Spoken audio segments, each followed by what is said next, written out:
Hello and welcome to the movie show. We've seen some unlikely action heroes in the cinema over the last year or so, what with such versatile actors as Keanu Reeves, Jeff Bridges and Meryl Streep venturing into territory usually reserved for more limited performers. The latest dramatic actor to get physical is Dustin Hoffman, who plays an army doctor called in to combat a killer virus threatening America in the medical thriller Outbreak.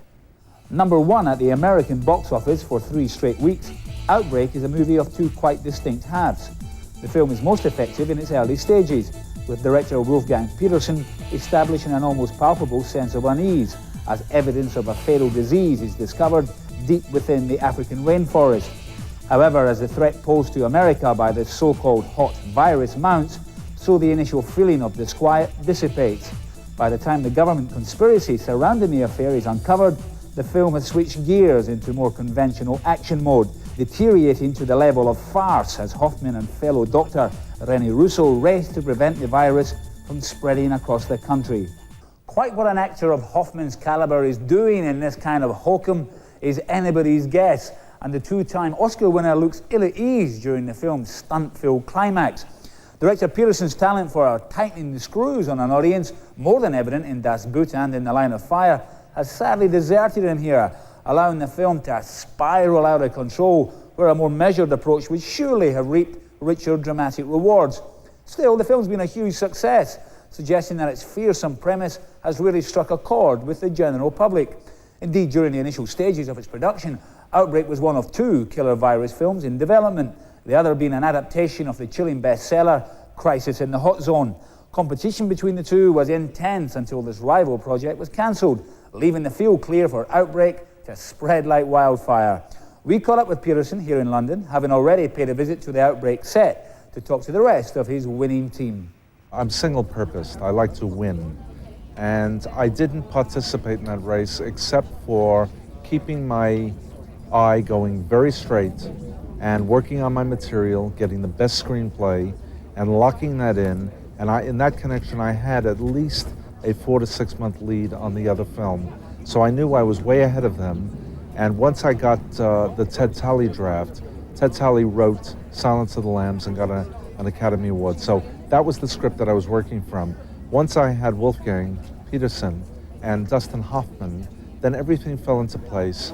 And we were proceeding forward, casting and setting up a crew, but we were still really not ready to go into production. And the big chance that I took, because I wanted to take a giant step forward, was to start my production 3 weeks earlier than I would have. And that sent a message out to the world that we were ahead, that we were way ahead, we were starting, and that that film was ours. And we also took many ads for the start of production because I wanted to appropriate the monkey and the virus to our advertising campaign. And once we did that, I think we sent a message to the other movie that we were very serious and we were way ahead. It was terrible for both sides. I mean, we were watching each other. The other side knew exactly about every new page of dialogue we had, and the other way around, because we were watching each other like crazy. It was terrible. I mean, they hated it, we hated it. We all knew that. Why are we in this situation? But sometimes it happens. You can't get out. Nobody wants to step back. There's already so much money spent. So we have to be first. We have to be first. And they say we have to be first. We have to be first. But we have Redford. We have Dustin Hoffman. We have Ridley Scott. We have Wolfgang Petersen. So it was all kind of matching. The interesting thing is that I met Wolfgang Petersen about another picture. I didn't even know about Crisis in the Hot Zone, and I didn't know about Outbreak. We met about another film, which we're still trying to get going. And during lunch, I said, he said, what are you doing? I said, I'm not doing anything. I haven't worked in a while. I said, what are you doing? He said, I'm trying to do this film, Outbreak. I knew nothing about it because the agents never think of me when they think of the so-called, and with good reason, the generic characters that Harrison Ford or Costner or Tom Cruise play. And the script had been out to them and they were busy. So I read the script, but mainly I liked Wolfgang a lot and I wanted to work with him.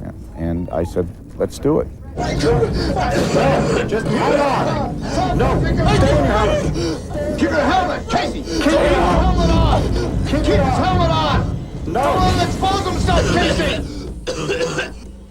damn it! Isolate him! Isolate him! Dustin Hoffman is one of the greatest actors that the world has seen in the last 20 years. He has managed to keep his stature. He has never been known to be in a film that is close to being an action film. This is not an action movie, but this movie could have had a Michael Douglas or a Harrison Ford that have made movies like this. So I'm very excited to have Dustin working on this movie. It's something new for him, and he's very excited to be in it. He's having a good time making it. He realizes that this is a new image for him, but it's not so different because Dustin, very much in character, would be playing a scientist. Robbie, you gotta tell him to send out an alert. No, Sam, I won't. Why are you fighting me on this? No, Sam, I'm not going to base one of my first official decisions on a hunch when the Army won't back you. It's not a hunch. I'm faxing you the whole epidemic, Robbie. I got a lab full of dead animals here. There's no response to intravenous acyclovir or ribavirin, okay? They're all dead. Of course they're all dead, Sam. You stuck them with the same needle. Where's the evidence that it's coming here? I don't need evidence. I got a feeling, okay? Oh, you got a feeling. Okay, Yeah. You know what, Sam? Your feeling is in my notes. Robbie, this is not complicated. It's very simple. This thing kills everything in its path. Just tell them to put out an alert. You know, this is starting to sound familiar. Is that an order, Colonel Daniels? I cannot believe you're taking a deadly virus and turning it into a family matter. This is not personal, Sam. Robbie, look, I can't do this back and forth. Once in your life, take a chance. You know what, Sam? I did. I married you. You hung up, didn't you? With Dustin, you have to take him on and invite him to be your creative partner. It's not an actor. I did a film before with Clint Eastwood where we said, Clint, good morning, you come from here, and you go here, and you do this, and he says that, and then bye, and he walks away. He just does his job and walks away. And that's great in his. Dustin, completely different. Dustin is day and night involved, and we are in constant contact, and what he can contribute, what he can give to it is amazing because he's obsessed with everything. He does a lot of research, and he's smart. I know what I told you, but now I'm telling you we're facing a new strain. What? It spreads like the flu. Impossible. Fine. Go to the hospital, check it out yourself. Go without a mask, you'll see more clearly. You got 19 dead, you got hundreds more infected, and it's spreading like a brush fire. You gotta isolate the sick, and I mean really isolate them, Billy. We gotta get everybody else back into the houses. We gotta keep them there. We're doing that, Sam. No, we're not doing it because I just drove through 100 people. And if one of them has got it, then 10 of them have got it. And if one of them gets out of Cedar Creek, Billy, then we're in deep. And if you're gonna arrest me now. All right, Sam, all right. Don't threaten me. Don't threaten my crew. I thought I didn't know Dustin, and I thought he was going to ask me questions like the principal. I better know something. So I cheated a little bit. I didn't read the 500 books that he sent to me, but I read enough so that I would be able to pronounce, virology, for instance, but that's about all I did.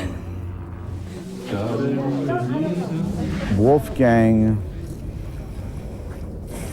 is about as collaborative as any director I've worked with. He's up there with Mike Nichols, certainly John Schlesinger, Barry Levinson. Spielberg actually was that collaborative. So it's most enjoyable because he shares the ideas. He wants to hear your ideas, and he's not locked into a way of doing it. He's very, very organized in terms of the shot, and he's very visual, and he's very rhythmic. And with Michael Bauhaus, who I think they're lucky to have each other, they formed a kind of perfect union. So when you get here, that shot is worked out, and then you can just, if you want to say, well, can I move here a little bit here, you're allowed to work that out with them. But it's kind of comforting to know that they have a visual vision of the film. For the last year and a half, I've been attempting to get Wolfgang to do a movie for me. And when I came with the first draft of the Outbreak script, he was very much taken by it, but still he didn't say yes. I respected his work in Line of Fire. It was, along with Fugitive, I think the two most exciting films last year. So I wanted to work with him. When he got the tally draft, he was very excited himself. And I think he is bringing to my movie his ability to excite, and he's very good at this. Cut! Reload. Very good. Very good. Great, wonderfully directed. What a movie. What a movie. Who directed that? What a director. See that bridge up ahead, Colonel? Yes. Over or under, sir? Why don't you decide? I'm really not up to it. Hang on. Oh, I would have said over. You can catch Outbreak in the UK from next Friday.